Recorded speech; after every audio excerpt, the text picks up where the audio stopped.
Welcome to the Ricky Mathews Show. Hope you're having a great day and appreciate you joining us on 103.1 FM, SuperTalk Gulf Coast, or on YouTube or Facebook or your favorite podcast. We appreciate you being here for this celebration of the people who are making this place such an amazing place to live, work, and play. Today's show is a very special show. I usually read a bunch of quotes going into the show, but for people who are regular listeners, you're going to get tired of me saying this, but one of the things that I really look back on my career at the Sun Herald with a lot of pride is the fact that about a year or two of my publishership of the Sun Herald started the what at the time was called the Sun Herald Leadership Awards, and we recognized the top 10 under 40, the top 10 community leaders.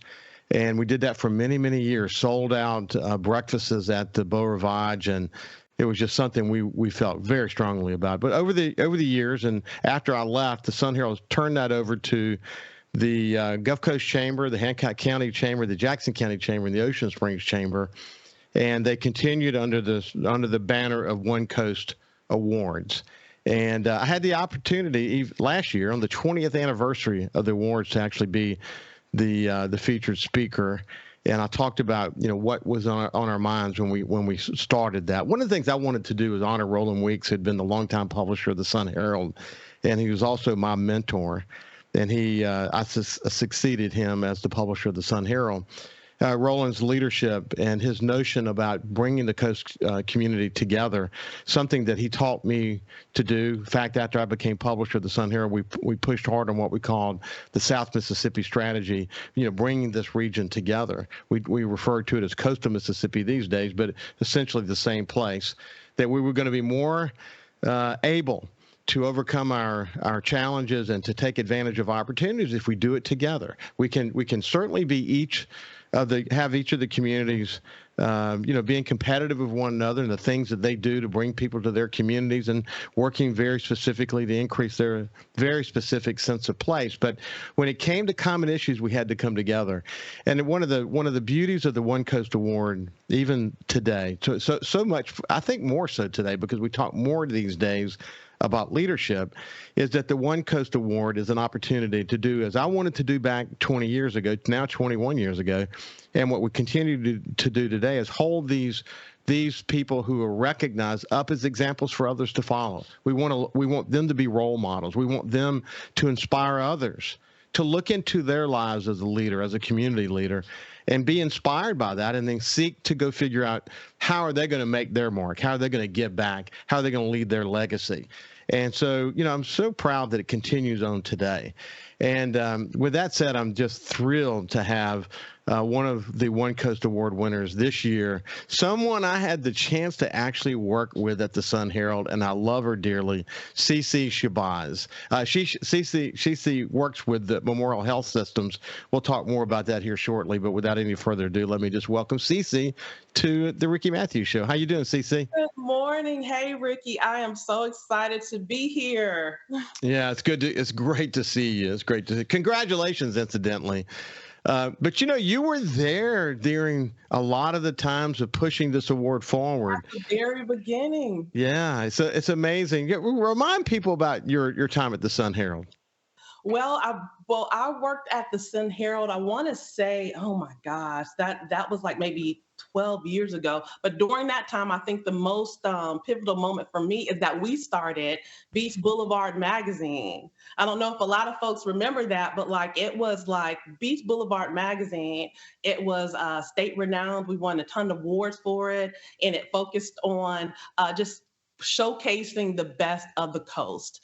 During that time, we had Katrina. We won the Pulitzer Award. Our team won the Pulitzer Awards. As Katrina, we led a lot of brand stories. And I want to say that that time was pivotal for me because it kind of gave me ownership into what was going on the coast and then how to tell better stories about the coast. Yeah, I mean, you said it best. After when we cranked up Beach Boulevards, some people said in the wake of Katrina, to start a slick publication, why would you do that? Because there were so many other challenges. But one of the things I felt strongly, and you guys with me felt strongly about that, is that we wanted Beach Boulevard to represent what aspiration could look like. And we didn't want to show any destruction or any, we wanted to show the renewal of coastal Mississippi. And what a great run it was for Beach Boulevard. We had a lot of fun with that, didn't we? Had so much fun, but it's just like I want to say during that time, and first of all, too, I got to tell you guys, you were very instrumental in my career in so many ways. You poured a ton into me while I was at the Sun Herald, and I just appreciate it. And then one of those big moments that kind of was like a stardom moment for myself and a branding career was Beach Boulevard magazine. And I remember that meeting.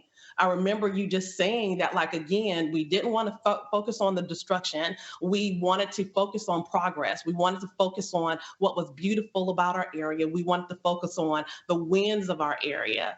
And it just was such an amazing experience and time. Everything I was able to learn, the stories we were able to tell, the people's lives that we were able to touch was amazing. I'll never forget that time.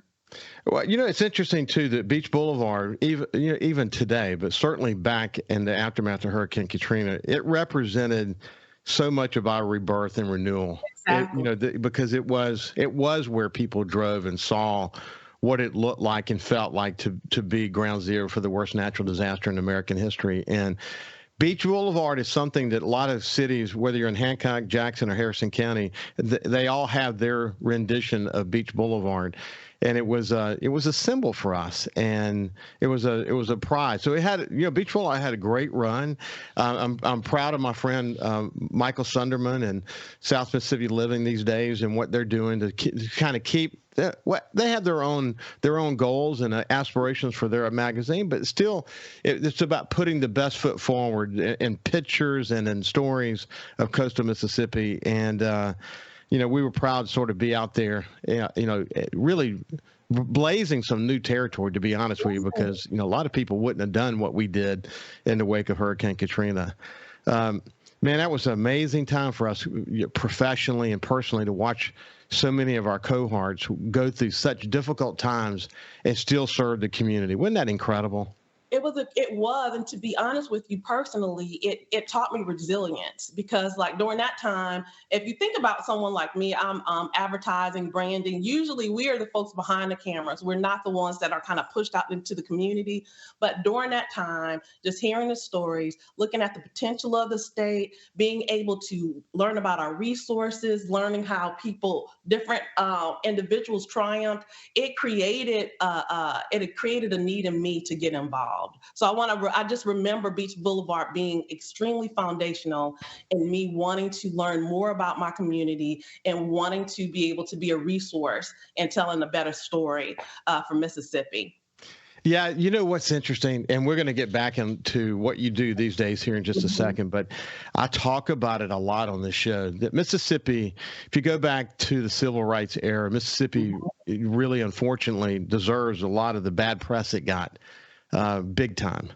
But at the same time, I think if you go through time, you see that Mississippi has made tremendous progress. And it's when after, more recently, I talked about it in relation to after the tornadoes that went through the lower Delta, the way you see people just converging there, whites and black and it didn't matter what religion, it didn't matter what your political persuasion is. When all that other clutter was washed away and you saw what was in the heart and soul of Mississippians, I wish America could see that, because too often they want to put sort of this perception of the 60s on us, and we don't deserve it. I'm telling you, we still got work to do. Every community's got work to do, but we've certainly come a long way, haven't we? Exactly. I think that, to be honest with you, I'm not originally from Mississippi. I'm from Detroit, Michigan. To be honest, my family retired here in the 90s from the Air Force. And then to be honest with you, coming to Mississippi, I remember during that time being terrified to come here. It being announced to my school, because I was really active in my school, being announced in my school that I was moving to Mississippi, and everyone literally was just like, oh my gosh, we feel so bad for you. But once I got here, of course, every city, every state has something, and we have our bones. But at some point, it's up to us to change change the perception, the negative stereotypes. There's so much outdated perception that's going on in Mississippi. And once you get involved, and I want to say another huge moment for me was getting involved with things like Leadership Gulf Coast. Getting involved with, I was a tourist commissioner for the Gulf Coast for like 4 years. Right now I'm in Leadership Mississippi. During these times, I'm fed this information that shows me the potential of our state, that shows me the resources that our state has, show me the growth, show me the passion of our leadership. So it's time for us to tell another story, and it starts with us, Ricky.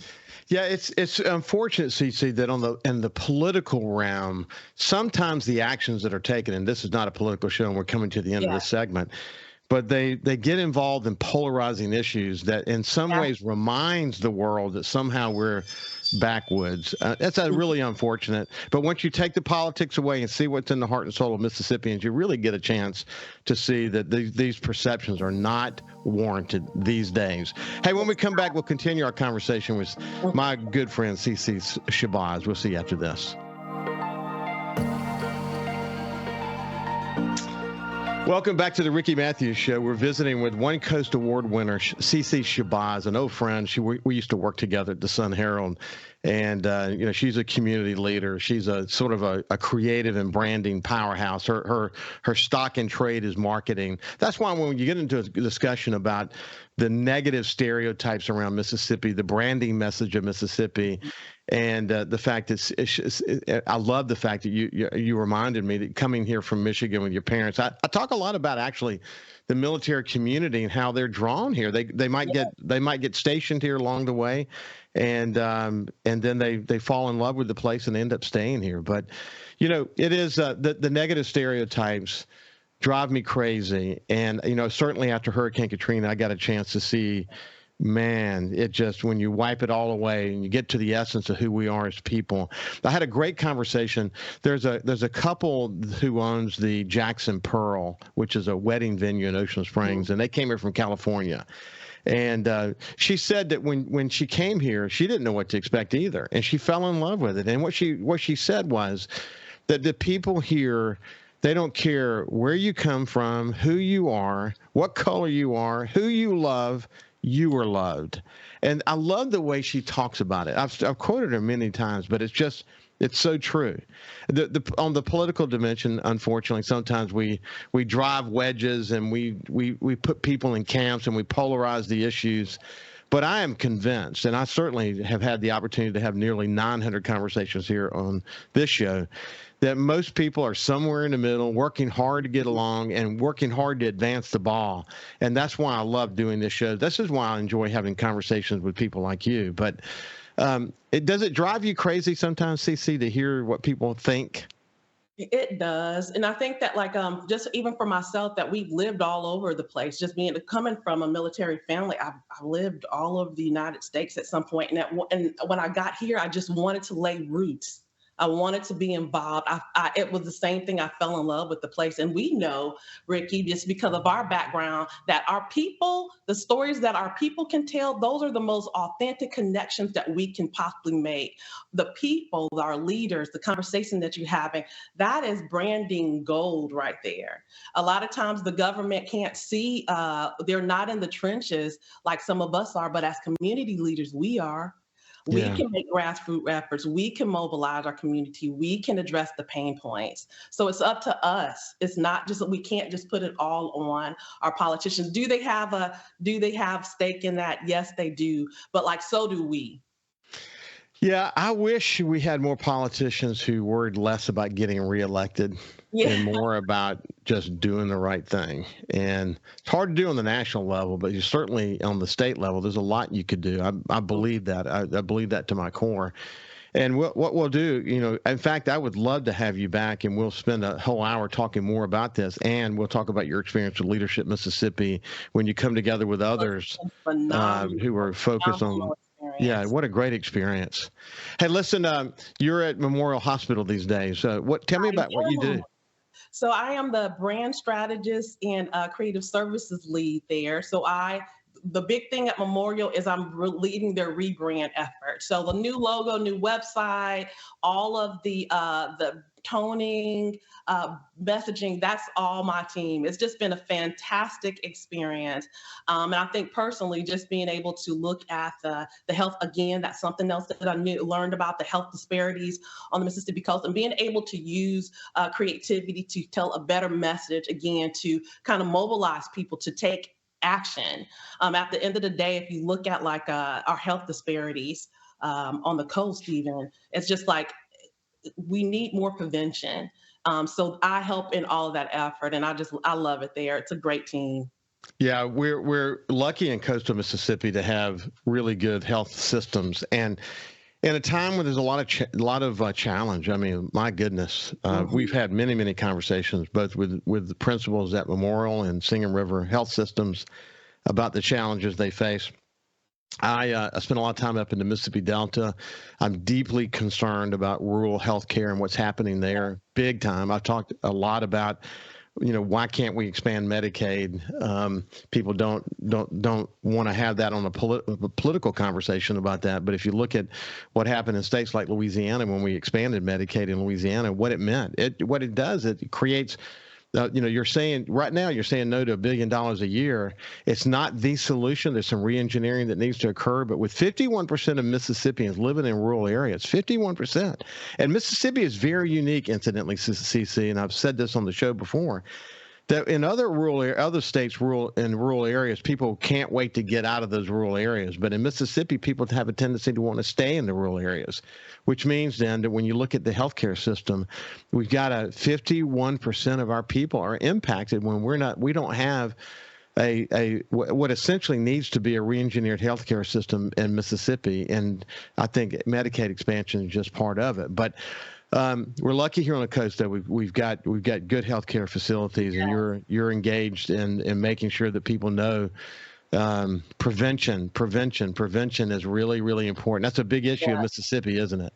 It really is. Prevention takes action. And then, like, I want to say and you're exactly right. If you look at like the Delta and things of that nature, again, what I'm learning is if we have to put out the message that we can't be so reactive to our health, we have to take preventative measures. I'm really excited too about the broadband infrastructure that's going to be coming up, because that's going to if all of that really takes place, oh my gosh, how that can end up helping in areas like the Delta, just being able to take advantage of like telehealth and things of that nature. But Cece, passing the bill that enabled the rural electric co-ops to have responsibility for the broadband initiative. Up in my place, up in the Delta, I was amazed, man. You're talking for a period of several months. The amount of fiber optic cable that got laid in places where never have had fiber optic cable laid. I mean, what our state leaders did, and when you think of the hundreds of millions of dollars we're spending on getting access to broadband, probably one of the biggest economic development issues we will face. Game changer. It is a game changer. I mean, that's healthcare. That's our economy. Just closing that digital gap for the state of Mississippi. Yes, is a game changer. Think the number of poor people who live in the Mississippi Delta. Mississippi, if you were to take the Delta, let's take Delta out of our numbers, Mississippi falls somewhere in the middle of the pack in terms of various ratings. But once you add the Delta back in, that's what makes us come to the end of the list too often. But if you think about providing the opportunity for learning opportunities, to give every child the opportunity to be able to have access to the internet and be able to let their minds run wild, just think of the brilliance we're going to unlock that may not have been unlocked before. I'm super excited about it. I think it's going to just mean really, really important things to us as we go forward. I'm excited about your work in the community. The more you work, I often say that the more you do, the more you learn how much you don't know. But working in the community is the same way, isn't it? I mean, you never arrive, do you? You never arrive. And I want to say that that has been an overall goal for mine. If you think about, and this is something again that I've learned just by being involved, like I want to say the state of Mississippi, I learned that we are at the lowest population that we have been since the 1920s. That affects all of our industries. It affects it affects what we're able to put out there. It affects us economically. It's just a vicious cycle.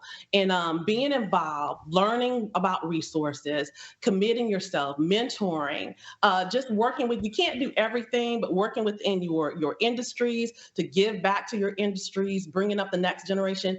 All that does, the connection, authentic connection, is one of the best assets that we can possibly give to our community and to our state.